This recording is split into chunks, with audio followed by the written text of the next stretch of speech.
Hey Waffle Gang, I do hope you're well. My name is Mark and today we're checking out some more Am I the Butthole? And if you do love a Reddit story, why not consider hitting that like, that subscribe and maybe that notification bell too, or really helps out the channel. And let's crack on with today's first story.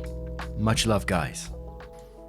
Now, today's first story comes from Hot Newspaper 6864 and does come with an update. It's titled, Am I the Arsehole for taking my father out of the nursing home behind his wife's back? I'm a 34 female. I'm one of 5 children and the youngest. Our mother died when I was 8. Dad remarried years later to Mary. I was a teenager, 14, and some of my siblings were on their way out the door to college. She came into the marriage with a lot to say and tried to dictate what we could and couldn't do. That didn't go over too well with us, especially when my oldest brother's birthday rolled around. He was turning 18, had gotten into a nice college and was looking forward to obtaining a car. Obviously, she and my father had been talking about getting another vehicle, but the one she wanted was expensive and Dad said no. Learning my brother had bought a car, an inexpensive one, she blew up. My father had to explain to her that our mother left us an inheritance. She tried to flip it on him as if he'd been hiding money. Not the case. He told her our inheritance didn't concern her, but he did explain when my mother passed, she left him the executor of our inheritance. She tried to get my father to steal part of our inheritance and use the money to buy the car she wanted. My father told her he would never try to get over on his kids. We really didn't like her after that. Nonetheless, my father loved her, so we had to accept it. All my siblings and I live out of state, but I live the closest to Dad, so I get to see him more often. When we're not able to visit, we FaceTime daily. Out of nowhere, communication ceases. For days, my siblings and I are calling with no response, until eventually, my sister flies out to make the drive with me. We pull up to the house and, what do you know, Mary's car is in the driveway. Mind you, we called her the entire drive there with no answer. We walk into the house calling for our dad. She tells us to stop hollering in her house. Parents' house. We ask her, where is our father? Nonchalantly she replies he had a stroke and was in the hospital. We were livid and hysterical because she hadn't thought to call us. She said he was doing fine so there was no need. As a result of his stroke he had limited mobility, some mental effects and speech. With rehab, he got better. We lost all respect for her after that. Over a year ago, my father had a fall, trying to clean the gutters, and broke his leg along with a dislocated shoulder. We visited, but it was after visiting that problems arose. We noticed that when we called that he didn't have the energy to FaceTime, but would talk to us through text and over the phone briefly. I got a job opportunity which required me to move back home. I wanted it to be a surprise since I just closed on a home. I get to my dad's and the locks are changed, so I call my father. Lo and behold, he tells me he's in the nursing home still and hadn't seen Mary, nor was she answering for him. He was there for rehab but was supposed to be discharged a couple of months ago. I drove right over and got him and brought him home. Now she's claiming she's going to file charges against me for kidnapping. Now, I can already guess that a lot of the comments are already going to go down the lawyer route and lawyer up to protect your father in this, which, you know, is absolutely right. But as I always say, I'm like no legal expert in these kind of things, so, or any kind of legal expert for that matter. But yeah, I would definitely be communicating with the rest of your family to see how you can best protect him in this situation. Clearly, the woman is up to no good, ignoring him, just abandoning him in this nursing home like that. That's oh man. But I just kind of feel like you need to protect all that's his because it doesn't sound like this person is just going to let it go easily either. So I feel like it's going to be a fight on your hands. But before we go to the update, Becca says, not the arsehole, you need to get your father an attorney ASAP. His assets need to be protected whether he likes the idea of using an attorney or not. He needs to tell you and the attorney where all of the money is, along with any joint accounts. Talk to your siblings and most importantly, talk to the police. This has the ring of elder abuse to it. Dependent Lie asks, info, does she have power of attorney over him? Does he still have any cognitive deficits from the stroke? Are you able to get information from the nursing staff or the social worker at the facility to know about his status? I'm a social worker at a nursing home, and these are things that pop into mind immediately. If you want to take him permanently out of the nursing home, it'd be helpful to know what's going on with his health and to consult with a lawyer. If she does have power of attorney over him, meaning that it's activated, i.e. he can no longer make choices for himself and physicians have stated that's the case, you could be in trouble for taking him out. I'd highly recommend consulting with a lawyer if you want to take an active role in your father's care. OP replies saying, my eldest brother has a power of attorney over him. I made my brother aware of my decision before I did it and he agreed. I asked the social worker why was he still here. Her response was that it was the decision of the wife. She's been paying monthly out of pocket, which is why the joint account is in the red. He suffers from aphasia and minor memory loss. His wife has lied and told him she has power of attorney. I asked them to show me paperwork stating such, but they claimed it was confidential. I asked them to show me paperwork, she's his legal guardian. They were mum. I had another nurse tell me that the only power of attorney they had on file was my brother's, which is all I needed to hear. Furthermore, there's no legal guardianship over him. I smelled BS. My father's wife used to be a nurse at the facility he was at. I've been told that I shouldn't have taken him, but when it comes to my father, I will go to jail if I have to. He's been telling them he wants to go home. He's told me they were monitoring him when he talks on his phone. I plan to dig deeper, but right now I'm on fire, and this is the only way I'm able to blow off steam. Izzy says, not the arsehole, and based on information in your comments, the nursing home needs to be reported because at least one person there was covering for her underhanded antics. Louisiana says, not the arsehole, if I were you, I'd do some digging and make sure Mary hasn't been forging your dad's signature and stealing from the money your mother left you, because it sounds like she had no intention of bringing him home. I assume the house is in your dad's name. Verify she hasn't added herself to the deed or removed your dad entirely. She's up to something. Snoo says, not the arsehole, retain counsel for your father immediately and shut that shit down. Have a talk with your dad and maybe see if you can convince him to sell his house and move in with you if you feel comfortable with that arrangement. The situation is really concerning and it would not surprise me if she did something terrible to gain control of his property and other assets. So then OP updated the post who said, I don't know whether to scream or cry. So much has transpired within the last day. I'm here once again, blowing off steam. This morning we received a call from the director of the nursing facility, asking to meet with us after we retrieved the rest of my father's belongings. They're trying to cover their asses now. Our lawyer advised not having any contact with them, but my brother wanted to have the meeting, so he asked the lawyer, could he record our meeting, which the lawyer stated, just make sure the director is okay with being recorded. In the midst of all this, my aunt, Daddy's sister, calls and tells us don't forget the plant, and we go and retrieve my father's things. I'm agitated because she's worried about a plant. Anyhow, we get there. My brother, oldest sister and I. My brother asks if it's okay to record. She said no.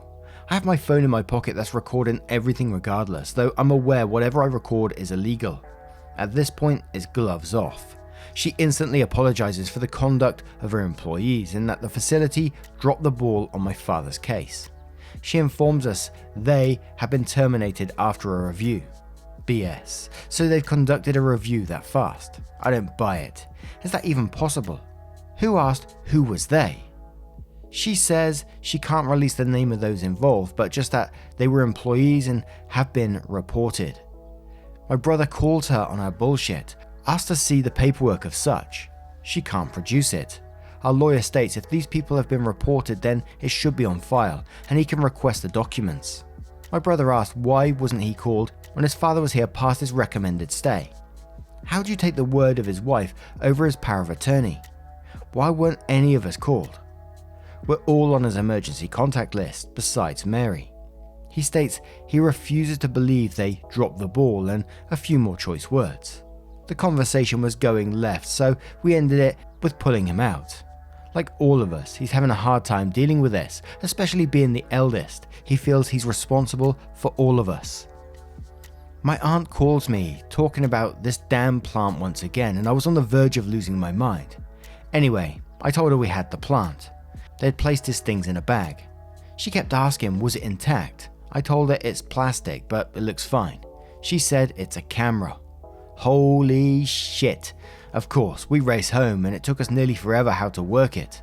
My father was telling the truth. It made me emotional watching him sit in his room upset. His feelings and his words disregarded as if he was nothing. We've handed over the footage to the attorney. The question comes into play about the footage being legal. Our lawyer said something about the nursing home having to be released by liability of violation to my father's privacy. Here you have to get permission to install cameras in the patient's room. My aunt did not. I'm beyond frustrated at this point. I've been reading about elder abuse and how these nursing facilities and their employees are never held accountable. We just want answers and justice, that's all. There is one good thing that has come out of this today. We have taken back possession of Dad's house, which was a headache in itself. We started talking about Dad's house. We were thinking of several scenarios of how to take it back. My siblings and I refused to sit by. While Mary may have changed the front and both side door locks, we didn't think she changed the kitchen door lock, simply because my grandmother's curio has been in front of that door for years. Dad overheard us talking and wanted to tag along, which we thought would be a bad idea. He wouldn't hear of it. We get there, but Mary's not home. I had to be hoisted over the backyard fence since the gate was locked. I opened the gate for my siblings. Dad had to be front and center, so he sat on the patio chair while we got to work. Our key works like we expected, but to get in we're going to have to push the antique wooden curio over, which will likely break. But desperate times comes for desperate measures. My brothers literally had to take turns ramming their shoulders into the door to make it flip over, which caused a mess, and we destroyed the kitchen table in the process. Off back we noticed all the family pictures had been removed from the wall, literally all. There were pictures of her family hanging up instead. We eventually found our family pictures in the basement. My father's truck is missing from the garage. We find out Mary is writing bad checks to their joint account, which has been completely depleted and in the negative. The account is now closed. We've learned in these last months she's been to Vegas twice, gambled away thousands, then took a cruise to Cozumel. She's been to California, all first-class flights to and from, and she had a buddy. She's tried to change my father's will. We learned she opened credit cards in my dad's name and they're on the verge of being maxed. We had them closed after disputing the charges. My father's jewelry is missing. His safe in the closet that holds my mother's valuables, along with other important documents, has been tampered with but not open. We called the police to make a report. What do you know? Mary shows up, hollering and screaming about me kidnapping my father. Told the cops we broke into her house, that she feared for her life, that she didn't feel safe living here if we're going to be here. The police made it clear since they are married, they can't just kick her out, but if there is conflict in the home, which she stated herself, then one of them needed to leave the residence until things cooled down. My father stated he wasn't going anywhere. This was his home. I was able to produce the deed to show that she isn't the owner. Cops threatened her with her arrest once I brought up that my father was in the process of filing for a divorce. She cursed us all, said we were the reason their marriage was crumbling. The cops asked was it possible for my father to come stay with me, since she claimed she had nowhere to go. My father told them no, that he'd been abandoned at a nursing home for 2 months and he wasn't going anywhere. The moment we mentioned things missing from the house, all of a sudden she had somewhere she could go and stay the night. They asked her about the jewelry, but she made it seem as if she had no idea what we were talking about, which left the officer's hands tied. She packed as much as she could since the officer only gave her 30 minutes. The entire time she's hollering and crying at my father, talking about she can't believe he'll let us do this to them, how much she loved him, everything she'd done for him, that he wouldn't be blessed for treating her this way. The officer continued to tell her to be quiet and don't engage with us. Once she left, we changed the locks. Tomorrow, we're upgrading the cameras. Holy moly, that was a wild one. That's the wildest one I've seen in a while, I think. And likely updates to come on that one soon as well, I reckon. But that poor family going through all of that. The father, 2 months abandoned in a nursing home without any way of getting out of there. And what was going on in that nursing home as well. And then to think of it from, the adult children's point of view and what they must be thinking about what their father's going through. must be absolutely heartbreaking. You know, when my father with his cancer and stuff, I always think when I leave the house, it brings me to tears because I think, what is he thinking about by himself and what's going on with him? You know, I'm always thinking that sort of stuff always goes through my head. So to think that might be going through their heads as well, and worried about their father and what he's been through the last couple of months, and likely still to go through for a while to come yet. My heart truly goes out to that family. But what do you guys make of this one? What do you think's going to happen in the future? What can OP do in this particular situation? Let us know your thoughts in the comments below, and let's move on to another story. And our next story comes from BeachBum10, who says, am I the arsehole for ruining my cousin's wedding by planning a trip that same weekend after I refused to attend? Some good old family drama, and I, 28 male, need a verdict. My cousin Emily, 27 female, is getting married in a few months. Our family is a large American Italian family. I've been dubbed the ringleader by my uncles and aunts because I'm the oldest. Most of my cousins are 18 to 28, and we're all really close besides Emily. We didn't have a ton in common, and she made zero effort to ever hang out with us. We always tried including her, but she just sat on her phone or read. We all played sports, and she wasn't about that. Emily got married 3 years ago. We all went and formed a bond with her then husband. My girlfriend Chloe and I have been together for 5 years. She is close with all of my cousins. To save a whole long backstory, me and Chloe got close to Emily's husband. Emily, out of nowhere, asked for a divorce, and within 2 weeks is moved in with another dude.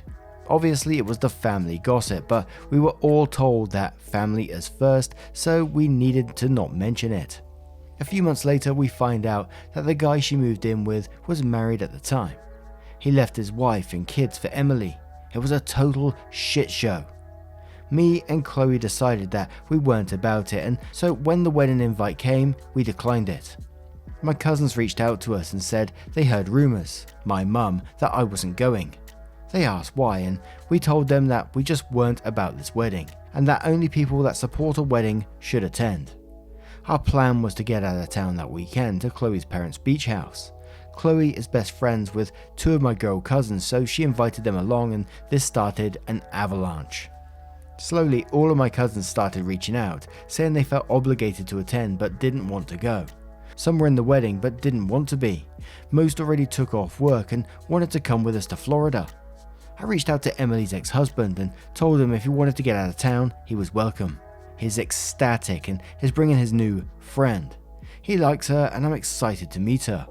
When the RSVPs come back no, the older generation flipped out. I started getting calls from uncles, aunts, grandparents asking what the hell I was doing. I said that we already weren't going and our generation felt obligated. We didn't force anyone to not go, just gave an open invite. Emily and her fiance called trying to strong arm me. I said, listen you two, have a wonderful wedding. I just don't support it and think it's better that I'm not there. Well, my mum and aunt, Emily's mum, showed up at my house and told me how I'm fracturing the family and ruining the wedding. I told them that we were never going in the first place. Eventually I asked them to leave and haven't been fielding any more calls on it. All the cousins have already booked flights and a group chat has been made. I really don't see how I'm being an arsehole because I didn't force anyone. Emily/her fiance made their decisions and we made ours, but I'm getting called an arsehole. Am I the arsehole? I don't understand why any of your family or Emily would want you there anyway when you're clearly not comfortable going and you said you don't want to support it multiple times. Why would they want you there anyway? It's just going to cause gossip and drama, etc. But I've got to be a little bit cheeky on this one, and I think you did know what you was doing when, telling the other people about why you weren't going and knowing that they might flip around. And it was one line that really jumped out to me. So they asked you why you wasn't going and you just told them you weren't about this wedding. That would have been enough. That would have been enough for you to say, but you also went on to say, and that only people that support a wedding should attend. While that, is totally true. If you don't support a wedding, you shouldn't attend it. I believe you knew what you was doing when you said that. You said at the very start that You've been dubbed the ringleader by your uncles and aunts because you're the oldest and probably, have some influence over the others. But Catalina Child says not the arsehole at all. Let the older generation be upset. If they come at you, tell them you're not supporting adultery or any form of cheating, and that if they try to force you, go tell them you'll get drunk and puke on the bride's dress. Maddie P81 says everyone sucks here. Decline invite equals not the arsehole. Go to Florida equals not the arsehole. Confirm rumors is not the arsehole. Inviter X, I got no judgment. Open it up to everyone and have a big gathering. Now you're an arsehole. When they wanted to join you, this is what you should have said. You definitely shouldn't feel obligated to attend the wedding, and the big getaway idea has merit. But can you imagine the family drama if we actually did that week? No, I think it's best if we all just have our own thing going on then. But hey, let's think about organizing something down the line, because that sounds like a great getaway. Tempting Penguin says not the arsehole, called me old fashioned, but I think fracturing the family might better apply to Emily than you. P. Cornsilk says, okay, I totally understand that impulse and you are not the arsehole for planning a trip for you and Chloe, but inviting all your cousins too tips you into you're the arsehole territory. You're actively creating this drama by doing so. If you don't feel you can attend the wedding with full support, then you just decline. You don't throw a rival party the same weekend for everyone who has a bone to pick with the couple. And Ready Grapefruit says not the arsehole, this is amazing. Your support will mean a lot to Emily's ex, who seems to have done nothing wrong, and is showing you are a man of conviction. Now I'm going to turn this one to you guys. What do you guys make of this situation? Let me know your thoughts down in the comments below, and just a huge thank you for joining me today, getting involved in the stories. Your love, support and time always means the absolute world to me, so thank you so much for what you do, and hopefully I will see you in the next one. Take care, guys. Much love. Wake up, get up, stretch my legs, eat some breakfast, milk and eggs, brush my teeth up, wash my face, throw my clothes on, start my day. Wake up, I can smell the smoke from the bacon. Let's go, see the sun shining from the windows. Okay, I know that today